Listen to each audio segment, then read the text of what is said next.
Baik Pak, terima kasih Bapak Ibu sekalian. Mohon izin sebelum memaparkan materi yang saya sampaikan, saya ingin coba menyampaikan sedikit pendahuluan yang saya sudah bagikan kepada TU Komisi 11. Saya sampaikan, asuransi adalah alat atau tools, kemudian asuransi ada perjanjian ataupun kontrak, dan asuransi adalah sebuah bisnis yang menghasilkan profit mestinya. Kita pahami bahwasannya penetrasi asuransi selama ini, saya selama hampir 4 dekade di industri perasuransian, penetrasinya tidak sampai 3%. Itu dulu yang kita mesti pahami. Kepercayaan masyarakat terhadap asuransi mengalami penurunan drastis semenjak kasus asuransi jiwa Bumi Putra Bersama 1911, Jiwasraya, Warna Arta, Kresna Life, dan berbagai kasus mis-selling unit link. Terlebih, tidak ada satupun kasus tersebut diselesaikan dengan baik dan benar demi kepentingan pemegang polis. Kemudian, ada Undang-Undang PPSK yang berencana mengembalikan kepercayaan masyarakat Indonesia dan menolong industri perasuransian bertumbuh. Namun setelah membaca dengan cermat akan isi Undang-Undang PPSK dan juga ada LPS PPP, Program Penjaminan Polis, yang tertulis di sana tidak berarti apa-apa. Karena program penjaminan polis tidak menjawab permasalahan yang ada. Bahkan tidak memberikan solusi pada 5 kasus di atas. Sehingga bila 5 kasus tersebut terjadi kembali, maka LPS, program penjaminan polis, tidak ada gunanya. Bahkan menjadi beban masyarakat dengan biaya tambahan kalau membeli polis asuransi. Kalau biaya tersebut dibebankan kepada industri yang otomatis akan dibayarkan oleh tetanggung juga, yang dapat mengakibatkan niat masyarakat akan asuransi semakin menurun. Dan ini akan secara langsung akan menekan tingkat penetrasi semakin pudar. Pada dalam sebuah kesempatan saya bertemu dengan pimpinan Lembaga Pengembangan Ekspor Indonesia atau LPI, di mana mereka diamanatkan undang-undang menjadi pendukung ekspor bagi UMKM dan sekaligus menjadi penanggung ataupun perusahaan asuransi, di mana LPI juga sebagai tetanggung. Saya dengan tegas menyampaikan kepada pimpinan LPI bahwa undang-undang itu saya pikir keliru. Karena aplikasi sangat tidak sesuai dengan best practice, di mana dia menjadi penanggung, juga sekaligus jadi tetanggung. Terjadi conflict of interest. Seandainya program penjaminan polis ini tetap dijalankan, maka sebaiknya ada beberapa hal yang perlu dilakukan. Pertama, selesaikan kasus-kasus yang telah terjadi. Sebagai sebuah pembelajaran LPS, program penjaminan polis ini, bagaimana solusinya? Mungkin diperlukan buat FGD. Yang kedua, ruang lingkup jaminan lembaga penjamin polis, program penjaminan polis ini, LPP ini, harus disesuaikan dengan kebutuhan masyarakat. Bukan apa yang dipikirkan oleh birokrat. Asuransi umum tidak memerlukan program penjaminan polis. Sementara asuransi jiwa sangat memerlukan, terutama jenis asuransi yang mengandung investasi. Tapi sayangnya, dalam Undang-Undang PPSK itu disebut malah sebaliknya, yang mengandung investasi dikecualikan. Jadi kontradiktif sekali. Ya, jadi yang membutuhkan program penjaminan polis adalah polis-polis yang mengandung investasi seperti whole life, endowment, dan unit link. Itu yang terjadi pada kasus-kasus Bumi Putra, Jiwasraya, Kresna Life, Warna Arta, dan mis-selling unit link. Ya. Inilah persoalan sebenarnya telah terjadi. Bila tidak, sekali lagi, program penjaminan polis tidak ada gunanya. Kemudian yang ketiga, iuran LPS program penjaminan polis harus dibagi 2, yaitu biaya operasional yang diperoleh dari APBN, yang kedua premi risiko yang dipungut dari industri. Ya, seperti halnya biaya operasional OJK yang menurut Undang-Undang PPSK halaman 80 pasal 34 sampai 37 dibayar menggunakan APBN untuk menghindari penggunaan yang kurang bertanggung jawab. Seperti halnya terjadi temuan BPK, ada penyewaan gedung yang ternyata tidak dipakai oleh OJK. Ya, itu salah saya pikir. Kenapa harus menggunakan APBN? Karena supaya kalau misal terjadi penyalahgunaan anggaran, penegak hukum bisa masuk. Tapi kalau dari industri, tentu tidak bisa masuk. Makanya dalam bab 17, asuransi tukang tipu, saya tegaskan di situ. Mengapa biaya operasional OJK ataupun LPS sebaiknya diambil dari anggaran APBN. Supaya bisa dikendalikan, bisa dimonitoring oleh negara. Kalau tidak dari industri, Mereka, mohon maaf, tidak bisa dimonitoring. Kami sebagai praktisi tidak bisa melihat penggunaan bagaimana, ya, foya-foya atau tidak, ya. Itu kemudian dalam kesempatan ini saya selaku praktisi dan guru asuransi ingin meminta perhatian Ibu Bapak Dewan yang terhormat akan 3 hal. Pertama, asuransi wajib tanggung jawab hukum yang TIH yang saat ini sedang digodok, yang mungkin bisa saja terjadi duplikasi dengan biaya sumbangan wajib yang ada pada STNK. Itu mesti perlu dikaji lebih jauh. Kemudian yang kedua, masalah co-payment ya yang kemarin sempat ditunda oleh OJK 10% dan 5%. Sekarang tadi kalau salah diturunkan 5%. Dan tarif asuransi properti dan kendaraan. Saya pikir ini adalah contoh tindakan OJK yang mohon maaf ikut campur dalam bisnis praktis terlampau jauh. Ya, di mana sesungguhnya ini telah menyalahi best practice. Saya ingin jelaskan. Pak Andreas, ya. Bapak ini ngikutin ini nggak sih? Ini materi Bapak kan? Ini materi pengantar, Pak. Oh, nanti pengantar sebentar. Okay. Ya, nanti saya maksud sana. Nah, saya soalnya nggak ditayang, saya lagi coba nyari nih. Jadi saya ingin coba sampaikan bahwa tarif properti dan asuransi kendaraan tersebut sangat keliru, menyalahi best practice.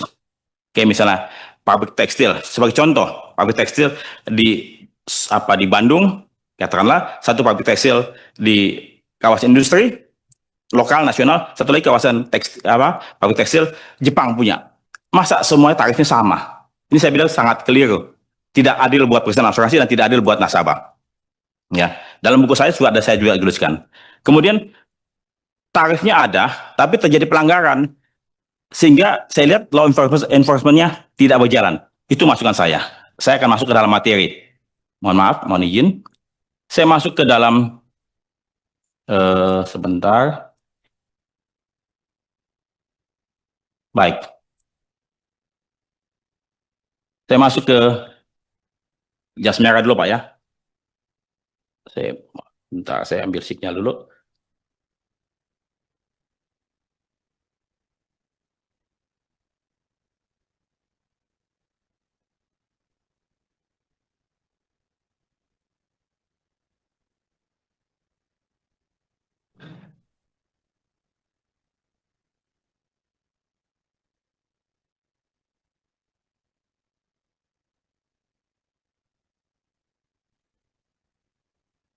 Baik.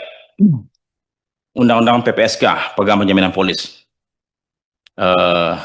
Saya coba sampaikan kembali, apa latar belakang dan tujuan pembentukan program penjaminan polis? Bukankah opini dan tujuan dibangun program penjaminan polis ini karena berbagai peristiwa dan atau kasus yang memalukan dan mencoreng muka dan reputasi industri perasuransi Indonesia? Bukankah latar belakangnya adalah kasus AJB Bumi Putra, Jiwasraya, Warna Arta, Crescent Life, dan berbagai kasus Yudling?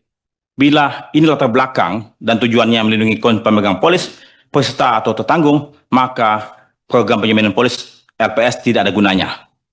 Mengapa? Karena dalam Undang-Undang PPSK, dan saya bacakan pasal berapa, yang disebutkan bahwa Undang PPSK ini tidak menjamin polis yang mengandung investasi. Itu. Mengapa? Oke, mari kita simak satu persatu. Ya, ini saya punya YouTube channel Guru Asuransi. Memang saya sengaja suka mengajar untuk publikasi karena asuransi saat ini sedikit sekali yang paham dan sedikit sekali yang mau mengajar, termasuk industri perasuransian. Saya sudah berkali-kali mengingatkan teman-teman. Halaman 13, ruang lingkup. Oke, program penjaminan. Oke, saya pikir ada masalah. Ya. Kemudian mengumuskan apa saja rumusannya. Ini mungkin perlu dijelaskan apa rumusannya. Karena saya pikir apa yang katakanlah tadi mengenai hal ini. Saya ingin sekali membantu teman-teman atau Bapak Ibu sekalian di panja ini. Kemudian melaksanakan program penjaminan polis, saya pikir oke, tapi kemudian anggota dewan ini sebagai memang betul-betul yang paham ataupun punya tim ahli di perasuransian. Saya khawatir, mohon maaf dengan segala hormat, teman-teman yang saat ini sudah ada di OJK sudah cukup bagus, tapi masih perlu ditingkatkan kompetensinya. Ya. Terutama yang adik-adik yang baru masuk. Ya. Kemudian halaman 296 pasal 53. Peserta program penjaminan polis, produk asuransi yang berisi, ini masukan saya, produk asuransi berisi dana atau investasi masyarakat. Ini perlu diprotek. Tapi nanti di belakangnya ternyata tidak dijamin. Misalnya tadi, asuransi jiwa seumur hidup, whole life, Ini produk investasi. Kemudian ada dananya. Kemudian endowment dan unit-linked. 3 jenis polisi ini yang saya pikir perlu diprotek. Ya, perlu dibantu. Asuransi umum tidak. Asuransi jiwa, ya, tapi tidak semua produk. Penyelenggaraan program penjaminan polis diatur undang-undang oke. Dana jaminan tidak berlaku bagi peserta program penjaminan polis. Mereka hanya bisa mencairkan dana mereka untuk kegiatan operasional. Harus tegas dan jelas diatur, harus sejalan dengan POJK. Kemudian, program penjaminan polis oke, nggak ada masalah. Berdasarkan undang-undang ini, sekarang program penjaminan polis oke. Kemudian, tadi, saya lihat begini, terkait dengan masalah likuidasi ataupun ditutup, dicabut izinnya. Ya, selama ini, yang kita tahu berdasarkan pengalaman, sudah cukup banyak perusahaan asuransi yang sesungguhnya sudah tidak layak lagi untuk berjalan, tapi mohon maaf dengan segala hormat, seakan-akan diberi kesempatan atau dibiarkan, saya tidak tahu. Dan kemudian kalau kata teman-teman dari OJK sana menyampaikan ada 8 perusahaan asuransi, tapi tidak informasikan siapa 8 ini. Tadi bicara dengan Dr. Dian, ya, nasabah masih bisa membeli polis dari perusahaan tadi yang bermasalah karena tidak diumumkan. Coba contoh kasus yang nyata, Jiwasraya kan sudah sakitnya sudah cukup lama, tapi kok dibiarkan berlarut-larut. Saya mungkin pikir ada intervensi politik, ya, yang dimana teman-teman OJK tidak bisa memutuskan. Tapi sayangnya makin semakin banyak perusahaan tertanggung yang membeli polis, ya. Nah, kriteria tadi insolvensi ataupun bangkrut di mana ukurannya? Apakah RBC-nya atau tingkat keuangannya ataupun liabilitas segalanya? Ini mesti jelaskan. Jangan cuma satu pihak saja yang menentukan. Tadi pagi saya baca mungkin perlu LPS yang mengambil peran bersama-sama dengan OJK untuk menentukan bahwa perusahaan tersebut harus segera diumumkan, dibatasi, tidak boleh tidak lagi boleh jualan kepada publik. Kalau enggak, kasihan kita punya masyarakat. Siapa yang mau melindungi? Semakin banyak. Kayak saat ini Bumi Putra kan belum cabut izin, kan? Mereka masih bisa jualan. Kalau orang yang belum paham, mereka bisa aja beli polis lagi. Ya, yang saya pikir ini perlu ketegasan, harus jelas kriterianya. Kapan? Sejak pertama kali kah atau siapa yang melakukannya? Nah, kasus mis-selling mungkin nggak masuk karena perusahaan asuransi joint venture kan nggak dicabut izinnya, tapi mereka mengalami kerugian ratusan juta bahkan miliaran, ya. Nah, kemudian PPW mengenai pesaria oke, nggak ada masalah, ya. Halaman 329, setiap perusahaan asuransi syariah wajib menjadi PPP. Saya pikir keliru.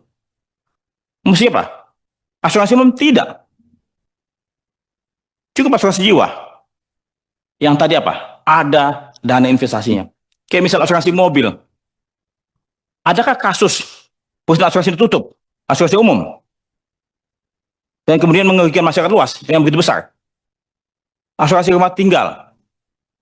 Asuransi sakit, kecelakaan diri, kesehatan. Apakah perlu program penjaminan polis ini? Saya pikir tidak perlu. Yang ada masalahnya adalah tadi 5 kasus tersebut yang sudah di depan mata, yang perlu segera ditindaklanjuti. Kalau tidak, nggak ada gunanya. Halaman 330, ya. Tiket kesehatan kembali. Tiketnya apa? Harus jelas dan tegas. LPS harus koordinasi dengan OJK. Mesti dua pihak yang harus ambil bagian. Tidak hanya OJK saja. Mesti dua-duanya. Kolektif dan kolegial. Kemudian, program penjaminan hanya menjamin unsur proteksi. Ya. Asuransi umum tidak, asuransi jiwa tadi kembali lagi 3 produk. Asuransi sosial oke, itu tidak ada masalah. Kemudian program penjaminan polis dilaksanakan atas polis aktif dan belum berakhir pada klaim. Oke. Pelaksanaan program penjaminan sebagian polis aktif dan belum berakhir bisa dipengalihkan ke polis perusahaan asuransi lain. Oke, nggak ada masalah. Klaim setujui. Berapa besarnya? Nah, ini tadi pagi saya baca di Kuantan maksimum 500 juta kalau tidak salah. Ini Pak Ogi menyampaikan kepada media katanya 5 juta, tapi mesti perlu didiskusikan lebih lanjut. Apakah ada maksimum seperti di bank tadi kan 2 miliar, berapa persen? Mestinya 100% atau bagaimana? Nanti tergantung penjaminannya. Batas maksimal penjaminan program polis harusnya diberikan sepenuh 100%, tapi ada maksimum 2 miliar bila perlu batasan. Oke, batas maksimum. Oke. Nah, ini halaman 334 mengenai program penjaminan polis LPS, ya, melakukan pemeriksaan terhadap data polis berbasis pemegang polis. Ya, kembali lagi, tidak semua polis perlu diproteksi. Asuransi umum saya pikir tidak perlu. Asuransi jiwa, ya, karena selama ini yang menjadi masalah jiwa. Silakan, Pak. Boleh silakan. Mohon izin Pak ya. Silakan. Saya ini keterusterangan Bapak yang terbuka ini membuat kita terbuka juga Pak. Nah, tolong dikasih argumen Pak. Misalnya penjaminan polis di asuransi umum tidak perlu, itu apa? Nah, itu, gitu Pak. Baik, terima kasih Pak Misbaskun. Ya, jadi begini. Selama hampir 40 tahun saya di industri ini, tidak ada kasus asuransi umum, Pak, yang ditutup dan kemudian bermasalah dan kemudian merugikan konsumen. Ya, itu yang saya lihat. Dan polisnya 1 tahun 1 tahun, asuransi mobil setahun, habis itu expire, selesai. Short term, sementara asuransi jiwa long term, Pak. Itu, dan nilainya besar. Dan ada dana investasinya, Pak. Sedangkan asuransi umum tidak ada investasinya. Premi misalnya rumah tinggal 500.000. Apa yang mau di cover? Setahun selesai. Ya, asuransi apalagi asuransi pesawat, asuransi itu. Saya pikir ini tidak perlu, tidak ada masalah. Selama ini asuransi umum baik-baik saja. Yang ada masalah jiwa. 5 kasus tadi yang saya sampaikan. Jiwasraya, Bumi Putra, Kresna Life, One Harta Life, Unitlink. Itu 5 hal yang menjadi momok dan menjadi alasan mengapa program penjaminan polis ini diadakan. Jadi jangan sampai katakanlah yang bermasalah jiwa, tapi umum juga dibebankan. Ini akan membuat kita punya masyarakat luas tidak tertarik untuk beli asuransi. Begitu Pak? Ya, baik. Oke, saya pikir nggak ada masalah. Jadi aset dan kewajiban LPS perbankan harus dipisahkan. Begitu pula dengan biaya. Jadi LPS nanti yang perbankan dengan polis asuransi itu memang mesti dipisahkan. Dua silo, ya, sehingga biaya dan dia punya preminya juga beda-beda. Ya, itu mesti dipisahkan. Ya. Kemudian klaim biaya penjaminan polis, klaim biaya bisa misalnya biaya klaim lebih besar daripada dana yang di PLS, maka kerugian negara. Saya percaya kalau LPS P3 ini dihitung dengan benar, maka negara tidak mengalami kerugian. Ya, selama ini untuk LPS perbankan, negara sudah mendapatkan keuntungan dari pendapatan bukan pajak, kelebihan daripada dana yang dipungut oleh LPS dari perbankan. Kemudian pasal 280 pelanggaran paragraf 1 huruf C dan D, sanksi administratif oke, pidana. Nah ini saya pikir mungkin perlu ditegaskan kepada teman-teman eksekutif di industri perasuransian bahwasannya terkait dengan masalah kalau misalnya mereka melakukan hal tersebut, mereka bisa kena pidana. Karena ini sangat kena sekali, karena kebetulan saya juga saat ini sebagai komisaris independen yang berusaha mengawasi satu asuransi jiwa. Dan ini menjadi concern kami. Nah, kemudian, bila P3 telah dilaksanakan, ketentuan mengenai likuidasi 45 sampai 52 itu tidak berlaku bagi perusahaan asuransi, perusahaan PPP. Jadi udah tidak berlaku lagi. Oke, kemudian saya pikir diharapkan, jadi LPS mendapatkan mandat baru sebagai penyelenggara program penjaminan polis. Program penjaminan polis juga menjadi salah satu tulang punggung. Diharapkan, ya, supaya jangan sampai menjadi beban masyarakat luas lagi. Ya, nah, kemudian penjelasan halaman 189, ya, program penjaminan polis dimaksud untuk mengembalikan sebagian atau seluruh hak pemegang polis, ya, pada perusahaan asuransi yang dicabut izinnya dan likuidasi, ya, mengembalikan sebagian hak. Ini mesti betul-betul dihitung, ya. Tadi kembali lagi, kalau tadi premi-premi asuransi mobil segala macam, saya pikir tidak perlulah urusan yang kecil ini diurusi oleh LPS P3 nih.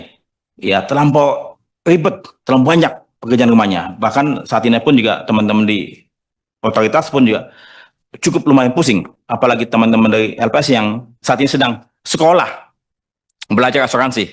Saya pikir mungkin perlu pusingnya akan lebih banyak, ya. Kalau OJK kan ada transfer dari Biro Perasuransian Kementerian Keuangan, paling nggak ada basic-basicnya. Kalau ini lumayan, ya. Nah, jadi untuk menimbulkan kepercayaan masyarakat, saya pikir emang bagus, tapi tidak semudah itu, Ya, tidak semudah itu karena masyarakat Indonesia saat ini perlu apa? Diberikan bukti, bukan cuma hanya sekedar omon-omon. Selama ini, mohon maaf ya, industri perasuransian, otoritas, kementerian, tidak pernah ada sepatah kata pun meminta maaf kepada korban-korban asuransi. Tidak ada satu kata pun. Kepada korban Jiwasraya, kepada korban Wana Arta, Crescent Life, Bumi Putra, tidak ada satu kata pun minta maaf ya Pak, saya minta maaf korban. Tidak ada sepatah kata pun. Jadi begitu mahal kata maaf itu. Terlebih apa? Tidak ada tindakan yang tegas, yang jelas. Coba Bumi Putra, semenjak masuk, mohon maaf, pengelola statuter ke Bumi Putra, malah semakin hancur, semakin roboh.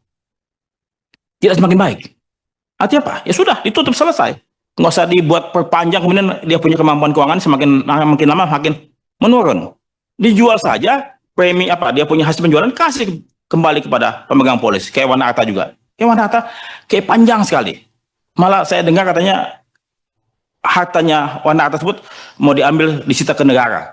Bukan dibalikin kepada pemegang polis. Saya pikir, ini uangnya pemegang polis kok diambil oleh negara? Saya pikir tidak adil buat pemegang polis, tidak adil buat masyarakat luas. Oke, selama ini masyarakat sudah merasa sangat muak dan marah dengan industri perasuransian, maka kapok dan mereka berani untuk buat di sosial media. Pada waktu 6 Desember 2021, pada waktu kami di sini hadir mendampingi korban-korban, ya saya sampaikan bahwa memang kita semua salah. Termasuk ibu, kalau tidak salah, korbannya Ibu Ade Komarudin. Kalau tidak salah waktu itu, beliau pun juga.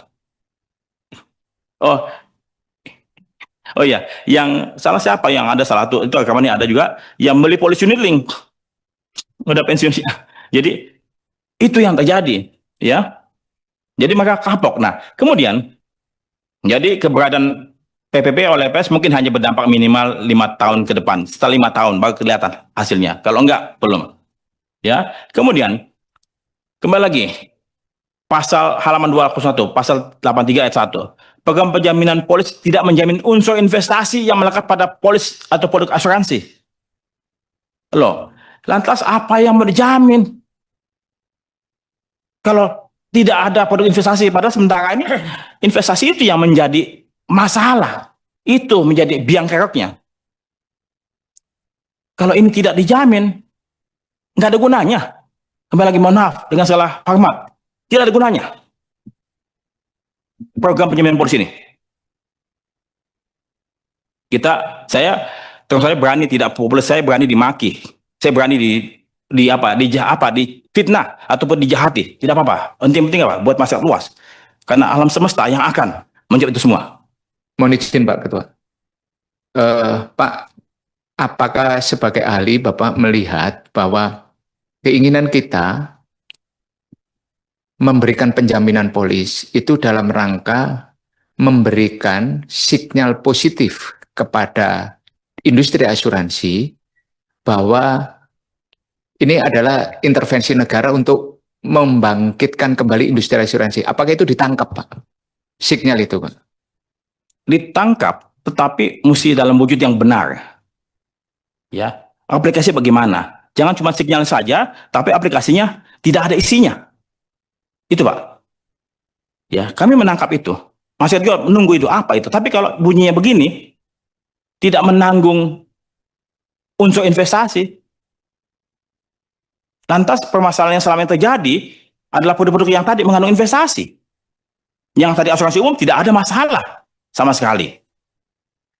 Yang kita mesti protek adalah bukan masalah industri perasuransian, tapi kita mesti protek adalah masyarakat luas. Bagaimana bisa melindungi konsumen. Itu dulu. Kalau konsumen sudah merasa yakin dengan asuransi, asuransi akan tumbuh dengan sendirinya. Tapi kita melindungi asuransi, tapi tanpa menyentuh kebutuhan konsumen ini, nothing. Nggak ada gunanya, Pak. Mohon maaf, Pak. Ya. Lanjut, Pak. Ya. Jadi penjelasan ayat 4, saya pikir sudah oke. Pejabat terpisah harus terpisah, ya. Tadi kembali lagi anggaran LPS tersebut operasional di baiknya APBN, iuran premi itu dari industri, ya. Jadi tadi diskusi dengan Pak Dian pada waktu mengenai perjuanganku lebih mudah karena melawan penjajah, perjuanganmu lebih sulit karena melawan bangsamu sendiri. Ini sangat benar sekali, Pak. apa yang beliau sampaikan sangat benar. Saya bukan orang PDIP, bukan orang PDIP, Pak. Jadi saya tidak ikut partai dan istri saya melarang saya ikut partai karena nanti papa berubah kalau saya ikut partai. Saya nggak tahu bapak mungkin tidak berubah. Syukur alhamdulillah, Pak. Jadi saya kembali lagi, saya mencintai industri asuransian. Saya tidak membenci industri asuransian. Saya juga mencintai OJK. Saya mencintai DPR, saya mencintai Indonesia. Tapi saya lebih mencintai konsumen Indonesia.